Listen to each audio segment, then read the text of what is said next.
welcome back to the Marshal Kramer Show, the most seriously silly show in the world. And let's get right into this one today. Let's get into this. What are we getting into, Marsh? I don't even know. Let's just talk the town, baby. Good week. It's a great week. Friday, wrapping it up here a little early in the morning. This is probably the earliest I've ever shot a episode in my life. It's not even 9. At least when I started this wasn't 9. It's just about 9 now, or a little past 9. A little past 9 now. Yeah, but school starts on Monday. Yep, final semester. A little excited about that. Graduating with my bachelor's in community health, minor in communication studies, and a certificate in communication within healthcare contexts. So I know a lot about health. And then my my community health major, had an emphasis in nutrition. And then I'll maybe go back and get my master's in nutrition, and I'm going to start with obviously becoming a registered dietitian and nutritionist. But I got to, do that first. But yeah, last month, wrapping it up here, internship's pretty chill. Internship's pretty cool. Blessed to even have an internship. I know out of my entire graduating class here of my community health major, I think only 4 of us are doing an internship, and that's the thing. You do your internship the semester before, but the other, I don't know how many I have, 20-something. Yeah, it's a smaller university. I think there's only 20 in my specific major, but the other 20 have to do it in the summer because of all this COVID stuff, so I'm actually blessed to have an opportunity to even do that. But my goal is to, since it's kind of lightened up schedule, it's not as ridiculous, especially with that internship, and it's a really fun internship. I actually love it. I get to make videos and then do sports, and I get to make videos and do strength and conditioning and warm-ups for youth basketball players, so high school basketball players. So that's freaking dope. So I'm not sweating that at all. So my video content should be able to keep coming up, and I should be able to keep making stuff. And let's talk about that and the whole idea of this episode, right? The creativity.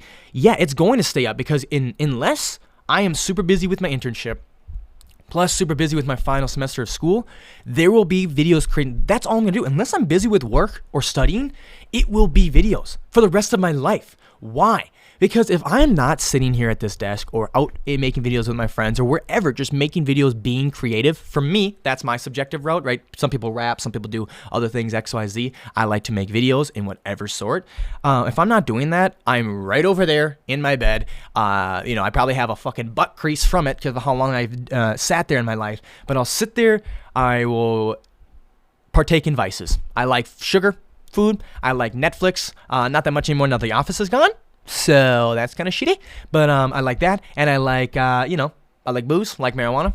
I do. I'm not going to sit here and lie about it. That's what I do. I don't know why my brain works that way, but my brain works probably unlike most people do, and that's why you can tell I have, a lot of energy. My mom used to tell me, you're very excitable, because I will either be a running diesel engine all day. I will either go 100% for 16 to 18 hours, I sleep. Let's say 16, 18. Holy shit. Calm down. If I need to, maybe, but calm down. Come on. 16. I will run. Otherwise, I'm not going to have a half day. I will do nothing. I either go 100 or I'm 0. I'm either all in or I'm all out. That's just what I do. So if I'm not all in, if I'm not sitting here making videos, I have a tendency to look at myself in the camera, not actually look at the camera.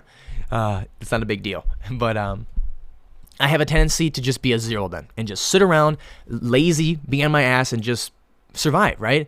And that's probably the title of this episode, at least something we're going to talk about within it, is this idea of creation versus survival. I was listening to a podcast, the Sunday Sauce podcast, a podcast I really like, with hosts Vinny and Philion. I like those guys a lot.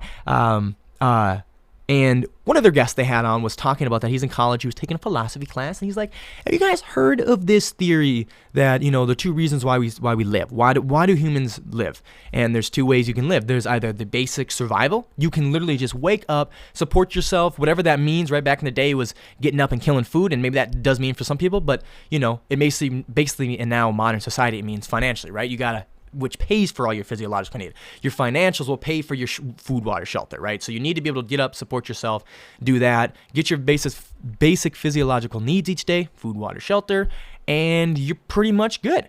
These are the people that are very, people who live in this type of mindset, and arguably we've all lived in this type of mindset for periods of our life. Some people longer than others. Some people, never leave it, or some people, have the creation in the beginning and then fall into a pit of just wanting to survive. And you know what? Even if, who knows? Who am I to tell you? Maybe surviving is just a great way to do it. Maybe those are the people who have the least amount of angst, maybe least amount of anxiety, stress, depression, XYZ. Maybe just living, simply surviving, getting your physiological needs, and maybe at the end of the day, whatever makes you happy, your little entertainment, whether, usually partaking in vices, maybe that's the way to do it. Who am I to tell you? I have no idea. We're just talking about this and what works for me. And then there's the other route, the creation route. And this is the route that people usually find their higher purpose, their higher meaning here. Life is seriously silly in my eyes. Take stuff serious, but, also be silly at times because it takes mind away from things. And that's what I like, right? I like to use silliness. Some people use humor to cope with awkward situations, weird situations, sad situations. The one who cracks jokes. I like to use silliness because I'm always not a teacher. I like to teach, not teach, but I like to learn. So I assume that everyone else likes to learn, and I assume that there are things that I know that other people don't know, and I assume that people want me to share that because I actually want them to share with me. Going back and thinking about working with my team that has been working with working with the guys on the other channel, the Marsh channel, the comedy channel, to do some comedy skits with Tate and Jordan. Thinking when I'm working with those guys, that's what I want them to teach me all the time, the things that I don't know, right? I don't know a lot about cinematography, and I don't know a lot about lighting, XYZ. Holy shit, all this lighting that's new right now, if you're watching this on YouTube, this is all Tate. Tate knows a lot about that stuff. He helped me with that. So I want someone to, I don't want to have to pull that out of you. I want you just to share that with me, so I guess I do that. Do most people think that way? Probably not. Do they get a little bit annoyed with Marsh sometimes? Yes. Does that lead them to believe that, I think this guy thinks he's better than us. He's always talking down to us. I'm not. No, I'm not. That is my way of connecting. It can be wrong. Studying communications and modern communications, I realized that people communicate in many, many different ways. For me, it's storytelling and teaching, and I want people to tell me stories and teach through those stories in that same way. But I like to use that silliness to make it more entertaining, right? There's the three main things of performing a public speech, but I think it's the basic three components of any performance, and that's either to persuade, entertain, or inform. And I will never persuade you. If I will ever persuade you, it's going to be little clips to persuade you to watch my stuff or to, listen to my stuff or to buy my program. But it's never going to be ever to persuade you into one of my ideologies or into one of my beliefs or into one of my values. I will never do that. I will talk anecdotally with me and my friends and everyone who sits down about my life. And hopefully you can relate, but then internalize it and understand that everything's subjective and factor in your own scenarios. We can all learn from each other. And that's all I've been trying to do this whole freaking time. Yes, I've came across as a freaking narcissist and egotistical, higher being asshole, and means to get it. But all I'm looking for is community, connection, and friendship in this fucking life, dude. It's sad. It's lonely. I love my mom. I love my parents, love my siblings, but I need more. There's other people in this world who connect to me on a much deeper way. And the ways I think and the ways I want to think and the things I want to learn. There's got to be these people out there, and I don't have to be fixed to the people that are just in my perimeter, just in my environment, my community. We have this internet now. We can make a deeper community. That's all I've been trying to do this whole fucking time. I'm a lonely person. That's the thing I've struggled with the most in my life, is being lonely. That's why I sit down there and watch TV so often, because I'm just a lonely guy who gets depressive because of it. I get lonely easy. That's the only thing I struggle with. I don't struggle with anxiety much anymore. I don't really even struggle with the loneliness anymore because I'm understanding how I can medicate it, right? I shouldn't say medicate it because I don't medicate it, but what methods can I put in action if I'm feeling lonely to not feel lonely, right? So i.e. getting out and getting social, going and exercising, right? Calling a friend, FaceTiming, Zooming a friend, getting those social connections, right? It's hearing that. I'm trying to figure out all of those. Hold on, I gotta take a...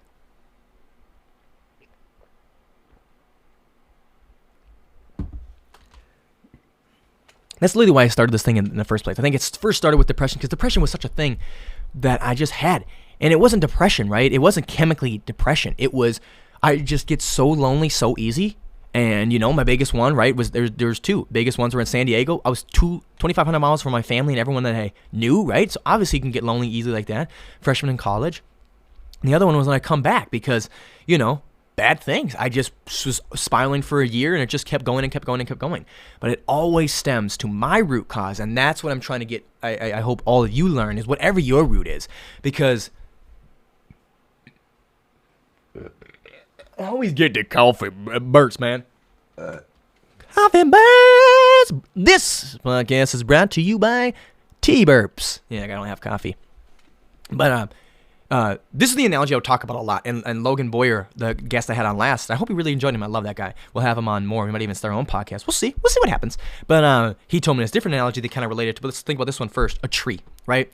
And what most people do with their problems of a tree, an overgrown tree, which can build anxiety, right, is they try and, I need shade. I need that sun to get in, right? The shade's blocking it. It's getting all foggy. So you hack. You take a machete and you just hack at the leaves. Hack at the leaves and those little tiny twigs holding on the leaves. You're hacking them. But it's hard to hack them. And when you hack them, there's so many of them. By the time you get all around the tree and the last one's done, they've all grown back. It moves so fast. Like he talks about Medusa's head. He's like, all those snakes, you're trying to get off that head, right? You chop a snake. By the time you chop one snake, 6 of them motherfuckers grown back. You chop one snake off, 9 of them grown back. You're like, Jesus Christ, what's going on? It's because with the tree, you need to be chopping at the trunk, or even better, the freaking root. You need to just grab that tree from the root, because then it's never coming back. Rip that motherfucker from the ground. Is it way harder to rip a tree's root from the ground than it is to whack at its leaves to give you that light, to make sure that tree doesn't block the shade no more? Yes, abso-freaking-lutely. However, that's a permanent change. You found it. You got it. It's gone. That tree's never coming back. At least that tree is not coming back. That root is not coming back. You ripped it from the ground. What do you need to do with Medusa's head? If you want to get rid of that, you're just whacking all these snakes. Yes, there's 100 snakes. By the time you whack one, like, boom, 90 grew back. It's gone. You cannot do it. You have to chop Medusa at the freaking neck. You got to chop the whole head off. What is the root cause causing all of your concerns? You need to find that. And for me, what I really think it's lack of social connection. COVID proved it to the nth degree. And I've always known that I struggle with loneliness. And that leads to my depression. My depression doesn't fall from anything else. My depression doesn't fall from feeling unloved or feeling a lack of purpose or fulfillment. That may be yours. Cool. But for me, it was doing that. And I want to teach that, and I think you can use silliness to make it more fun, right? Going back to the 3 ways. I'll never persuade you, and if I ever persuade you, just to listen to me, but I'll never persuade you to fixate to an ideology. I may want you to fixate to a certain nutrition, but at the end of the day, I will never, mess with your ideology. I'm just going to tell you the facts, and you can kind of figure out subjectively to you, because the body's also very subjective too, and, it's specific to your scenario. I don't know. It's a lot of things going on. But I can use that silliness to kind of bring in that, because I like to inform, right? But I can use that silliness to bring in that entertainment and add a little bit of extra entertainment value. And people who you find entertaining, you will enjoy more. That's why psychologists and neuroscientists think there's such a deep connection with the music and remembrance, right? Don't they say, like, you can literally probably sing more than half the song to over 1,000 songs? Because I cannot give you more than 1,000 synopses of movies or books. I cannot give you 1,000 images of, like, movies. Oh, I know about that movie. Oh, I can give you a line in that movie, a line in this movie. I cannot give you 1,000 lines from 1,000 movies. However, I guess I could probably sing 1,000 lines or lyrics from 1,000 songs. That is freaking nuts. And they think and that's why they teach kids in it, right? A, B, C, D, E, F, G. And what's also that? Is there a hand washing song? Maybe that was just to sing ABC while you're doing a hand wash. I don't know. But, like, because there's such a deep neural connection between music and remembering. So, and I think it may be music. It may be the rhythm and the rhyme, whatever. But I think, me personally, anecdotally, what I've seen, the stuff that I like to watch is not just the stuff that's the most informative. That has its place, but to me, that's kind of the stuff that I fell asleep to in science class and history class. The super high production, the super unauthentic, the newscaster voice. Hello, ladies and gentlemen, and welcome to tonight's History Channel's main event. How are you today? Like, stop. No one talks like that. Nobody walks out in the real world. Hello.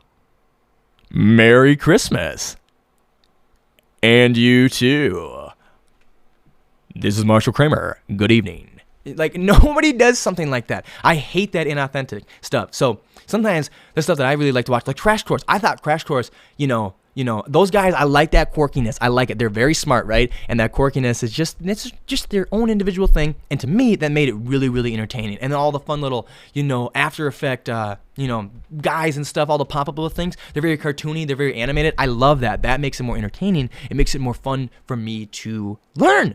That's why I didn't really like learning in a formal setting, but I love to just sit here and read and watch podcasts and listen to audiobooks and, do things on my own time because I can make them fun. It wasn't fun to sit in math class and hear Miss Johnson, tell me about the paradigm theory. I don't even know if I said that right because I don't care. What does that have to do with my everyday things? We get so advanced. I thought we got so advanced in high school, but we didn't nail in the fundamentals and the basics. Kids to this day, 18, 20, 22, 26-year-old people don't know the basic chemistry and physics law, like the basic laws of chemistry and physics. Why did we not hone in on those? Nothing in our known world, in our known universe, breaks those two laws. So if you basically understand those, you understand everything in the world. Some guy can tell you, oh my God, dude, I was driving on the highway, a deer came, man. Oh, I was like Tokyo Drift, man.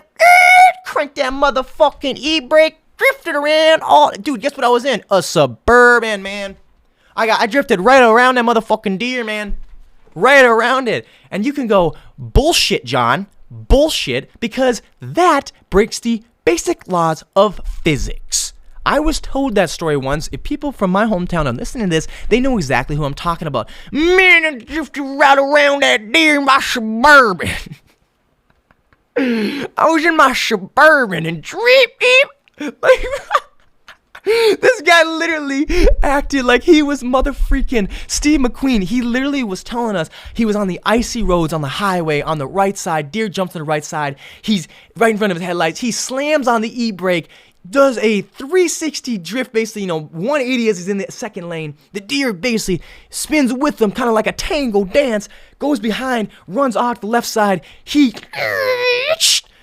finishes that 360 and heads straight into, yo, what up? Hey, look who we got, ladies and gentlemen. What's up? Yo. What's going on? Just recording a podcast right now. I was talking about you a second ago. Oh, my bad, dog. I didn't know you were doing that. No, now you're in. Now you're in. Say hello to the folks. Now you're right on the mic. I got you speakered up. Oh, what's going on? This is the guy I was telling you about. This is the cinematographer and the guy I'm working with. I don't think these people know about the skits yet, man. Tell them about the skits, man. They're gonna know. I'm hopped up on caffeine. What's up, brother? You're always hopped up on caffeine. Okay. Well, I was just gonna see. I was gonna take if you want to go check out some more of those, that location you were talking about. Yeah. What are you thinking? For that, and then I was thinking. Okay, so I was thinking we take my drone out there. Yep. Get some test footage and stuff. Plus, my mom really wants me to send her videos.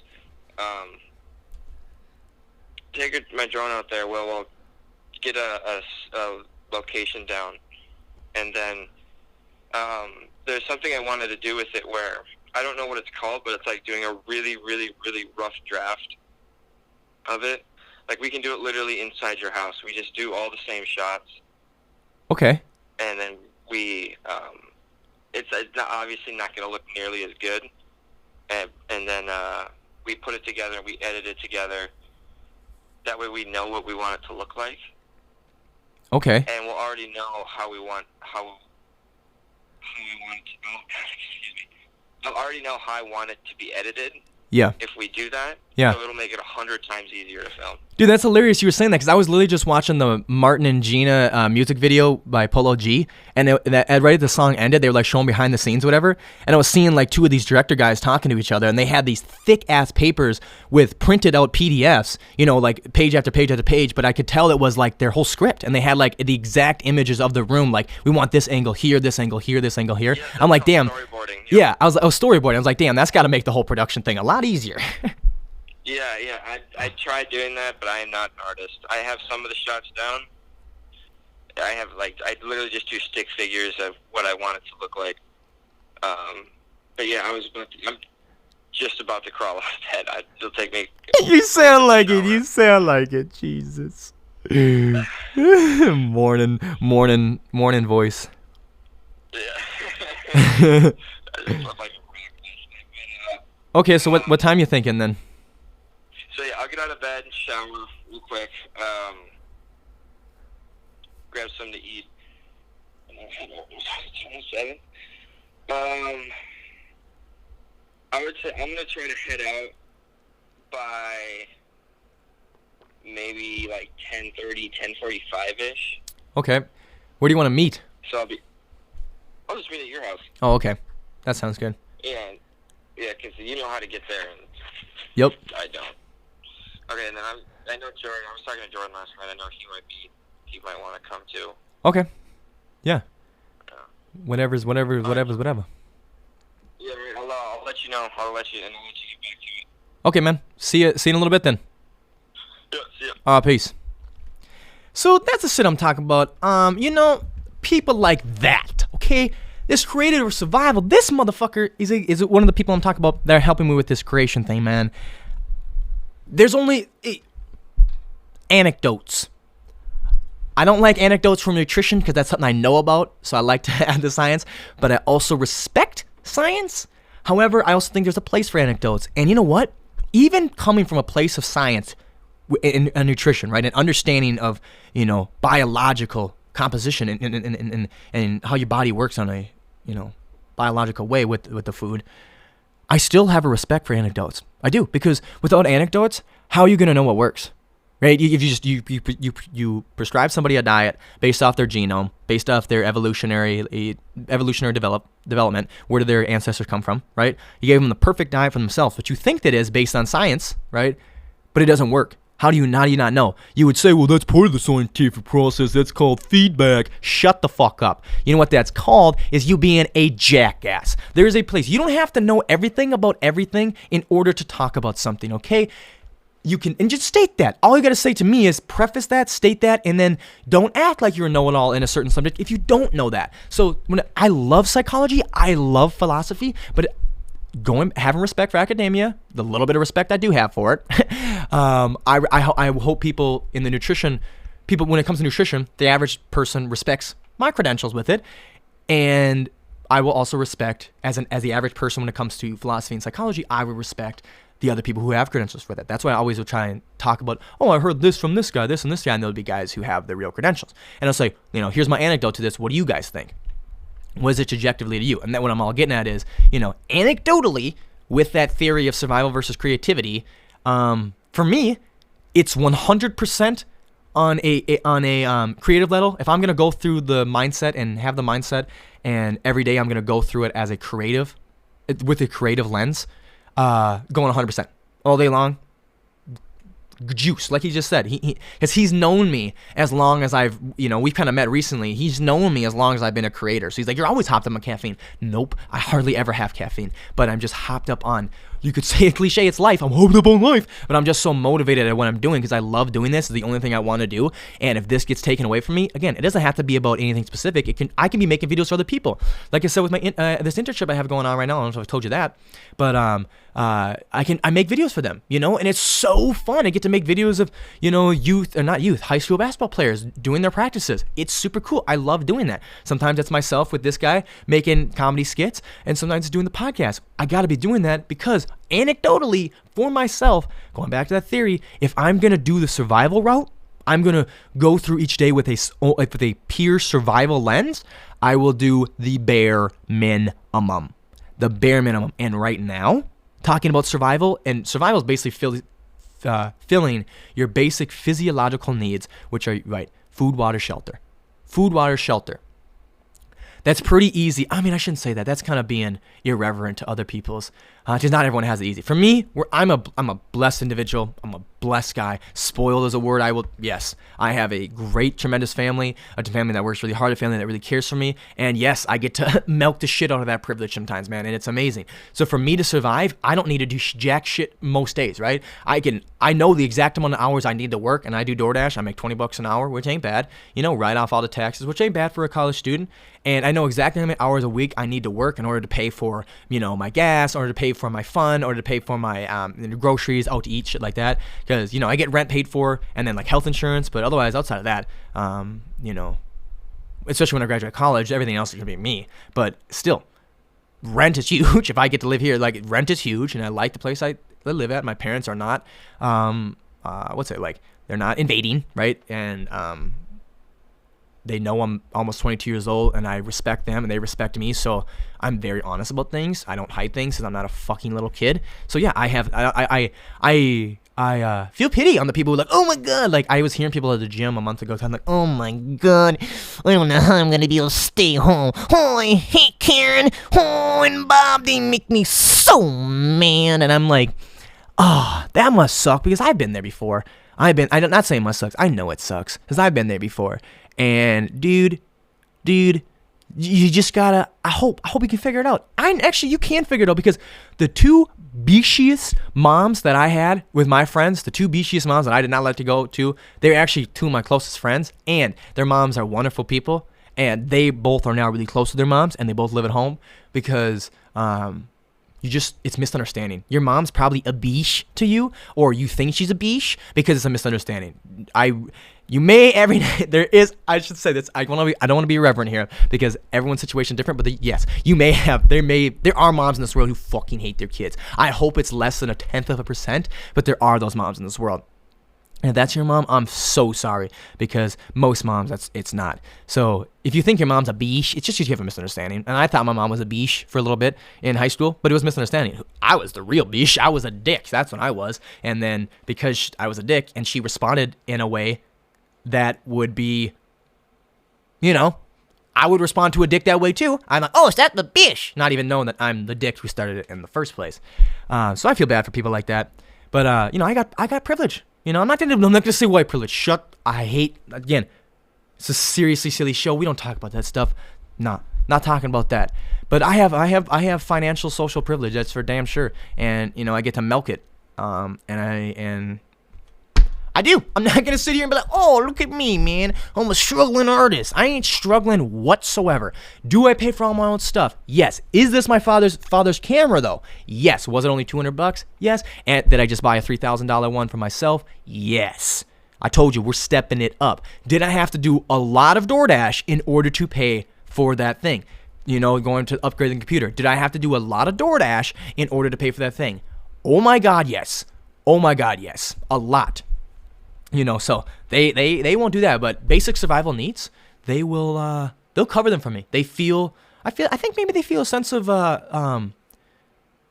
commitment to that. Like, they have to, even though you don't, right? Especially after 18, you could say, skirt, we do what we can do. You're out of here, bud. But they're like, oops, sorry, but they're like, no, they feel like they have to. So, for me, it's pretty easy to survive. So I could easily just do a zero. I could easily wake up, like I said, let's just say it's arbitrary. Let's just say it's 3 hours. I could wake up, do the breakfast 3-hour busy rush of DoorDash, and be back in my bed by 10:30, and lay around to the rest of the day and do nothing but smoke, drink, watch TV, eat some food, and have a good time. Go hang out with friends. That's all I want to do with survival. I'm not saying that hanging out with friends is bad, but again, I hang out with two different types of people. I hang out with people where I want to just survive, kick it, flip it, drink it, chill it, talk it out. And there's other people that I want to create with. And sometimes it's, sometimes it's the same person in both realms. Sometimes we're creative together. Sometimes we just survive together. But, dude, it's what it is for me. I hope it's not for anyone else like that. I hope it's a lot easier for most people, but for me, it's not. I will either sit around and do zero, nothing, the bare minimum. I shouldn't say zero, nothing, right? You have to do what you got to do to survive. I will do the bare minimum above survival. It's Dead ass. That's why I disappear all the time. That's why I've been doing this video thing for a decade now, and I've disappeared after disappearing after disappearing after disappearing, because when I forget about how important the creative outlet is to me, and maybe it is to you, that's why I just want you to think about this. Pop a little anecdote in your head and put a pin in it for later and be like, whoa, is that something that can apply to my life too? Because I hope you do the same for me. Dead ass. That's why I watch a lot of podcasts. That's why I comment on a lot of people's things, because I'm trying to build a deeper connection with other people. I'm trying to find a deeper community. That's all I'm trying to do in life. That's all I think most of us are trying to do. And again, I'm a easily lonely person when I'm not working on it, when I'm not trying to consciously. And that was, what woke me up? What my cue was to wake it up was my mother, and she said this simple line to me: think of it as a job.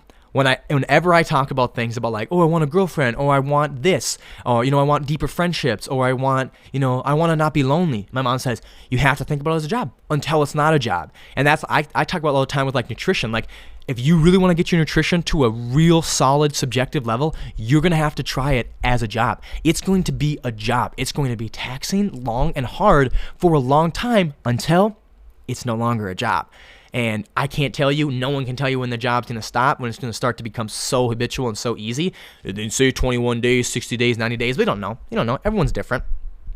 But yeah, that was the cue for me, is that, Marsh, you have to think about it as a job. Think about it as a job. So if I don't want to be lonely anymore, I have to think about it as a job. And, when I'm not thinking about it as a job, and now I think it's kind of trickling into being habitual, because it's like, well, okay, all right, I'm really thinking the understanding of the importance of this is starting to solidify into my brain and be like, yes, you need to do this, otherwise you are a loser. Major time. And like I said, I found these guys. It's crazy. We talk about all the time this Tate guy and Jordan guy. This Tate guy. This is like a dig. There's Tate guy over here. Yeah, he holds my camera. Tate, who is the cinematographer and the director for most of the stuff that we do together, and Jordan, who runs a lot of the sound and lighting. We graduated together. We went to the same high school, but I did not know them in high school. I think me and Tate were on the same youth baseball and like soccer back in like kindergarten and shit, but we did not say a word to each other in high school.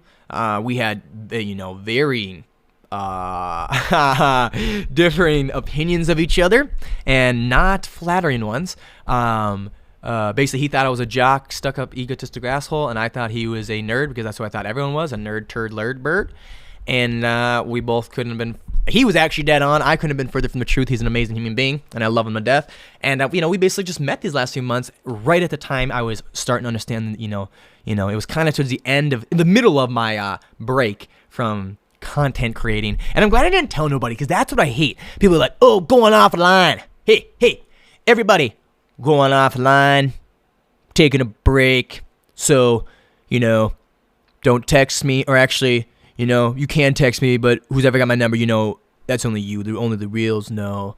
Yeah, taking a break. Like, who the fuck cares? Do you really sit here and think somebody cares you're going offline? And and you have to, how ironic is this? You have to come on to social media to let the world know that you're taking a break from social media. I love those bits that comedians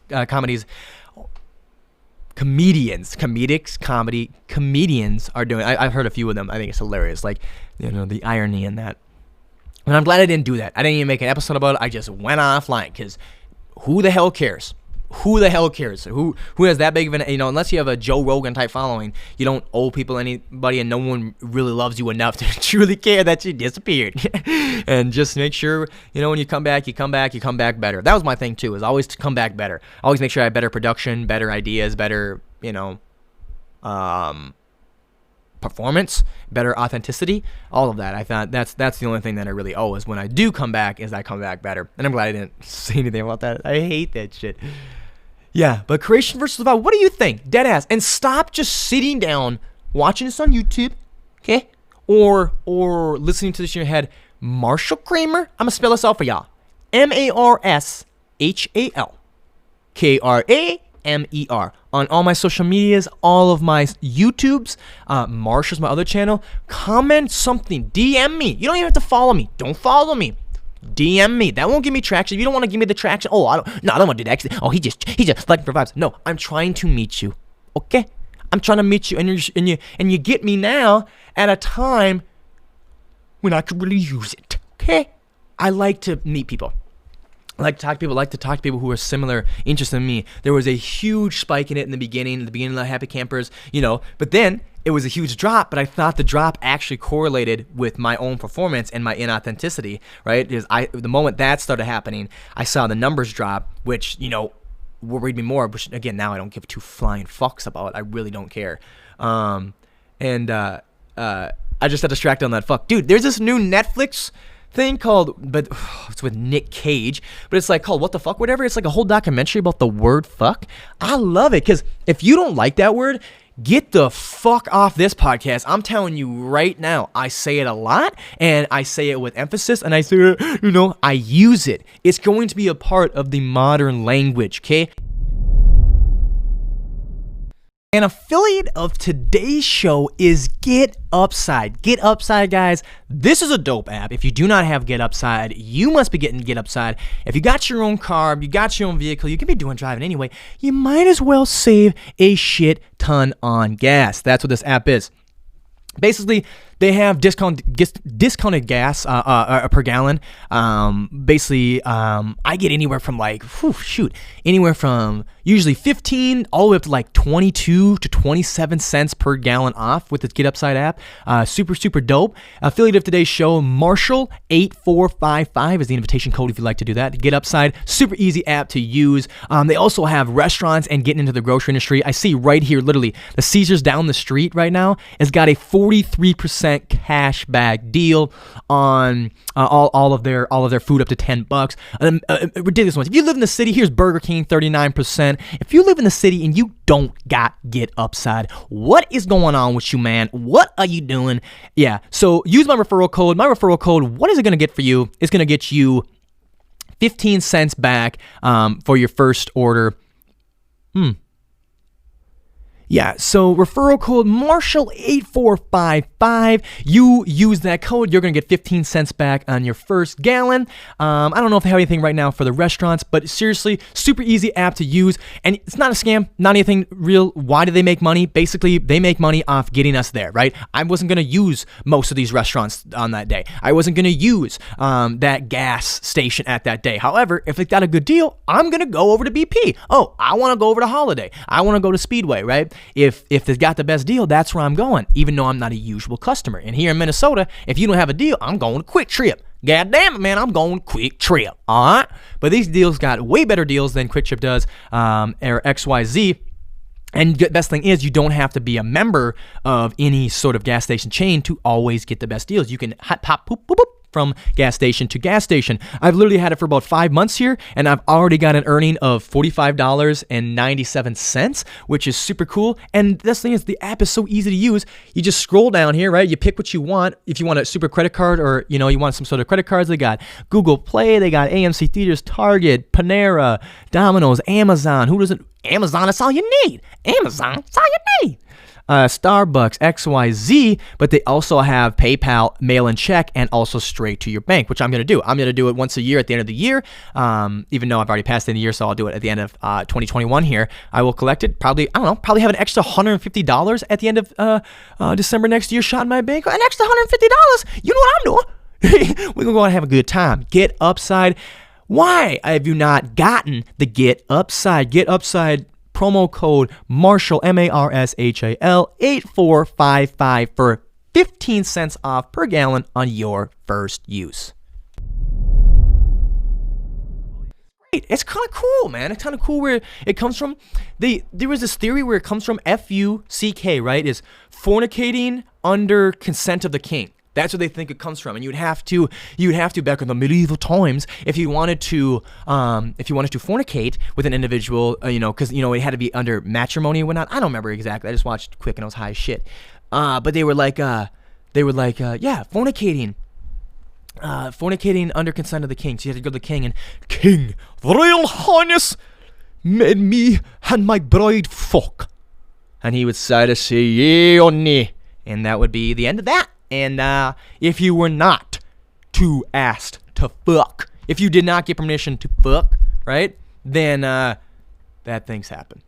So, and then they talk about different meanings of the word. You know, obviously it means fornication, but it means so many different other things. It means an emphasis. It can mean a really good thing, you know, like fuck, or it could be a really bad thing, like fuck, you know, based on your tone and tonality. So I love that word. I hope everyone likes that word too. If you don't like that word, this podcast probably ain't for you. That's all right. There's 7.7 billion people in this world. You got to find your own school of fishy, buddy, because this is mine. So, ski. But yeah, I hope you enjoyed the last podcast with Boyer, because I'm going to probably be doing a lot more things with him, and definitely been doing a lot more things dialogue, because I like dialogue. Who doesn't like dialogue? His monologues are fun, and I'll do them whenever I can't get a guest and I just need something to talk about. And speaking of that, you know, I have a guest coming.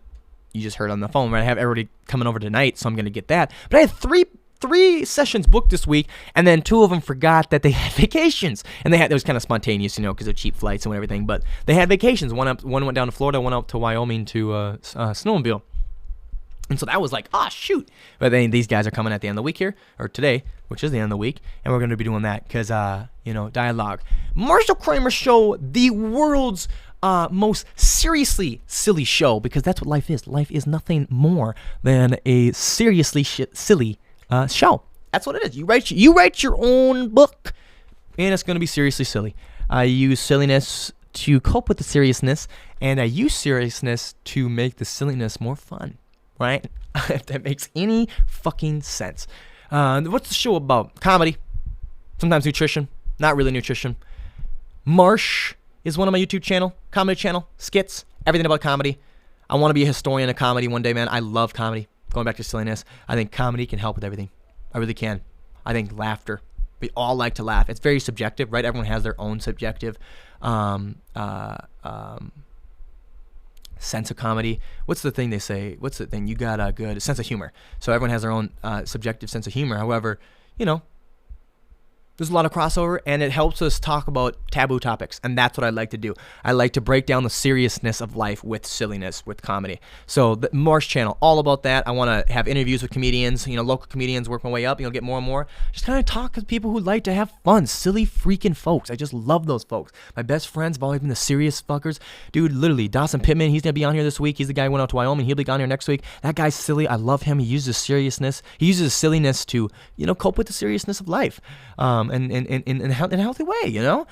Obviously, everything in moderation. Everything in moderation. Because comedy and silliness can be a drug on its own, man. It can, you know, if you get too deep in it, maybe it can mess up other certain things. There's no solutions in life, only trade-offs. And then there's the Marshal Kramer channel, which the podcast is going to be continued to be released on. I don't think so, though. I think it's going to flip-flop. I think every time a podcast is something with nutrition, health, and wellness, so something like this, it'll be on the Marshal Kramer channel. But if it's purely comedy, it's probably going to be over on the Marsh channel. And again, because I'm not changing, this is the Marshal Kramer Show. This is what I'm about. I'm not just about nutrition and health and wellness. I'm not just about comedy. I'm about both. If you're about both, cool. If you're about me, awesome. Thank you so much for supporting me. I really appreciate it. I really, really do. Like I said, I care most in this world about social connection and community, friendships, and people. So thank you so much for that. If you just like nutrition or just like comedy, you may get some stuff. You may like half the stuff that I post, but you on this podcast. But if you specifically like nutrition, I have a whole nutrition channel, a wellness channel, and that's, you know, my videos that I make on that channel is nothing but nutrition. And I also have, if you like nothing but comedy, I also have the Marsh channel, which is nothing but comedy, and is going to be nothing but comedy and that. So you can go on there on that. And this podcast is a mixture of both. This podcast is me. Name's never gonna change. Even if me and Boyer start a podcast, I don't even know. If we do, it's gonna be about nutrition. But I don't even know if we're gonna off branch it from here, because I don't care. You know how Joe just does his MMA ones, but it's still under JRE. Not that I'm taking it from him, but you know, maybe you should if he's the fucking biggest in the world. $100 million multi-year deal. Are you kidding me? Are you kidding me? Good for that guy. He's doing something right. Whether you like him or not, I like him, but whether you like him or not, he's doing something right. You can't argue with that. Can't argue with numbers and performance. You just can't. So no, this is me. It's my podcast. It's whatever I'm about. I may be about something one week and something the other week. If you're looking for a highly produced, highly edited podcast, maybe I want to be doing podcasts. I love podcasts, so maybe if I get a huge team in the future, we can do something like that, because I love NPR and stuff like that, and like, you know, people who do the highly edited stuff. There's a place for that. However, I think I like the more truly authentic stuff. I like to be working and hearing people have natural, normal conversations where they talk about dicks and vaginas and porn, or they talk about philosophy and the higher meaning of life. If you don't, sorry, get off this channel. Don't DM me. Don't comment with me. Don't, you know, whatever. Do whatever you want to do in your own life, but don't be coming on me trying to tell me that I should be talking a certain way, because I'm never going to apologize for being who I am or saying what I'm saying. Again, I'm always going to come off of things with respect and kindness. I'm never going to try and stomp on people. So if I do that, you know, we're going to have a different story. However, if I'm just talking about, you know, things that I think about and it's offensive to you and I talk about dicks and vaginas, get off here. Get off of here. I'm not going to entertain this no more. I'm not going to entertain those people. There's no place for you in this world. It's not going to have sense. I'm not a sensitive guy. You're not going to get to me. However, I just don't think there's a place for it. I really don't. How much time do you have in your hands? I pity you. I want you to know that. I don't take offense to it. I pity you. I pity you that you've just hurt people. I pity you that you were so down in the dumps in your life that you take the time to not just watch the thing that you say you hate. You take that time to watch the whole thing you say you hate, but you also have time to comment to me and try and make my day worse by telling me you hate it. Or even worse, you're close to me. You're close to me, and you wait till you see me again, and we have a sidebar conversation, and then you say it there. The next person to do that, I am chopping you in the jug, right in the jugular. I'm gonna knock the fucking wind at you. Okay? I'm ruthless. It's just, I'm not. I'm just gonna walk away and be like, hey, oh, good day, laddie. Like, it's annoying. It's annoying. Again, not that I'm sensitive. Here's the thing. People are talking about that.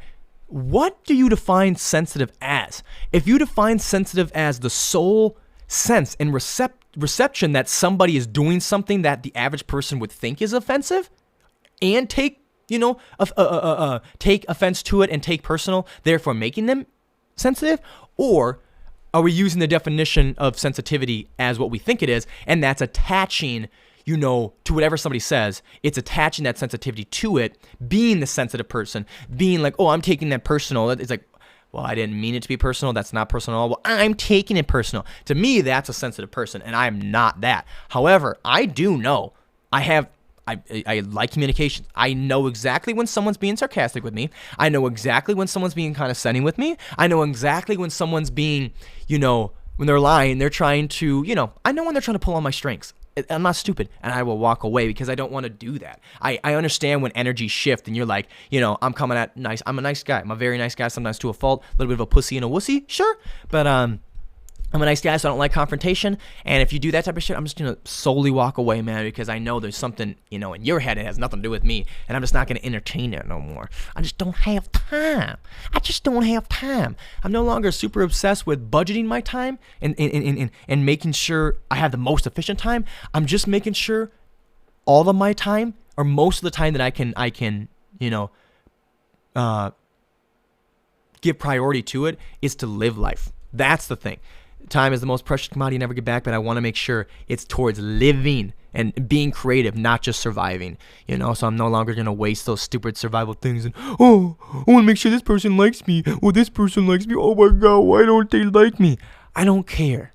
I can't care. I hope you don't care either. I hope you don't care if I like you or not. Why should you care whether I like you or not? Who the fuck am I? Well, I don't know you. I don't sit with you 24/7. I may hear one little snippet about you for 30 to 60 seconds and judge you solely off that. Why would you care what I think of you?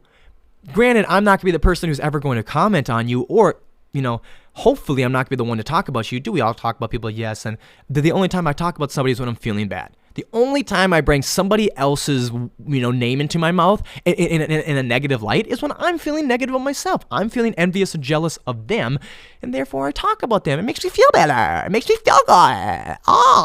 It doesn't give me fulfillment. That's the thing, man. There's a difference between happiness, maybe elation, you know, euphoria. Like euphoria, it's a chemical. It's quick. It can be long lasting, but it's like chemical. And then there's that absolute fulfillment. Even when that euphoria subsides, and you're not like, woo, but you're still like, you know, I don't feel bad. I feel fine. That fulfillment is that just like, yeah, it's that self-actualization of Maslow's hierarchy of needs. It's that top of the pyramid. It's the most important thing. It's, hey man, I feel fulfilled. Whatever that is subjective to you, I hope you find that. Talking about fulfillment, last thing I'm going to leave you with here is an anecdote from my mother. That's what she was talking about. She said she was reading an article on Oprah.com about the New Year's and New Year's, making New Year's resolutions and how to make New Year's resolutions that will actually last. And they said, step one, think about it this way. You have to ask yourself, what do you want? What do you want to feel, actually? Not what do you want, not materials. What do you want to feel? You have to start with that every day. From there, right, you have the end goal in sight, how you want to feel. From there, you backtrack and write your plan. Okay, what's the plan that I need to use to get there?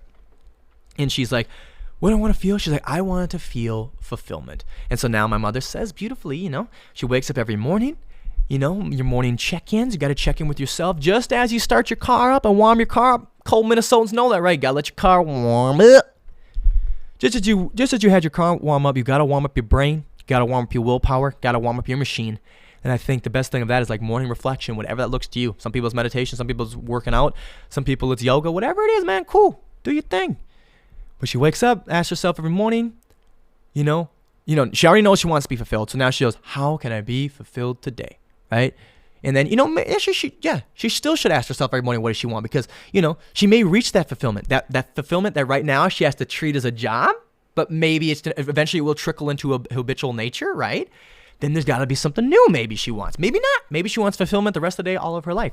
But maybe one day she's feeling really low socially. She's like, I want to feel really connected to people today, So if you stop asking, it's just when you stop asking yourself that every morning, you forget about that. You forget about thinking, preemptively and thinking in a productive way instead of a reactionary way. You're able to probably have a more functioning, better day. Don't you notice how the morning routine thing? Don't you know how? Because this is what I notice when I wake up in the morning and I start my morning with my phone, which I never do now. I haven't done for years, but I guess I have every now and again. I'm not lying to you. I do every now and again. It's maybe like once a month or something like that. I'll find myself doing it, but I'll immediately feel this way and I'll pull myself out of it.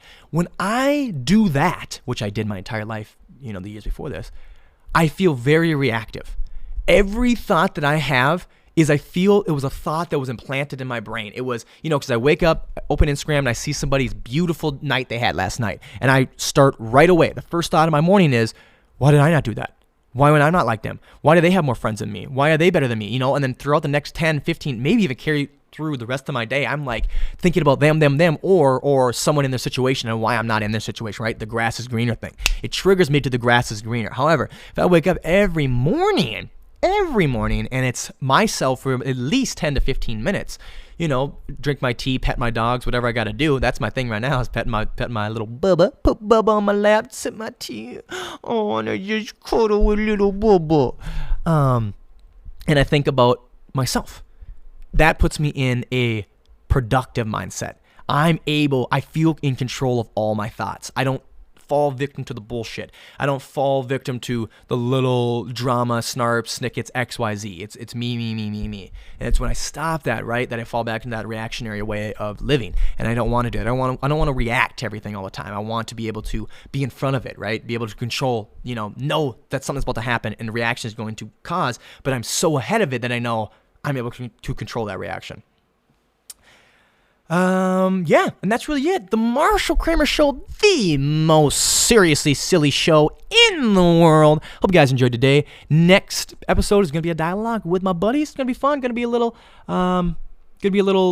silly and funny. And I hope you guys get a lot away from that. Until then, thank you for coming in and watching my stuff. Thanks for tuning in, watching my stuff, and supporting me. It truly means a lot. I really do appreciate it. Thank you guys so much. I hope to meet you guys. I hope to get to know people. I hope you guys, if you do connect with me, let's connect virtually, let's connect in real life, as people would say, let's get to know each other. I'm freaking down to start making more friends and a deeper community. Until next time, blah, blah, blah, create or survive. What do you want to do? And I'll see you next time.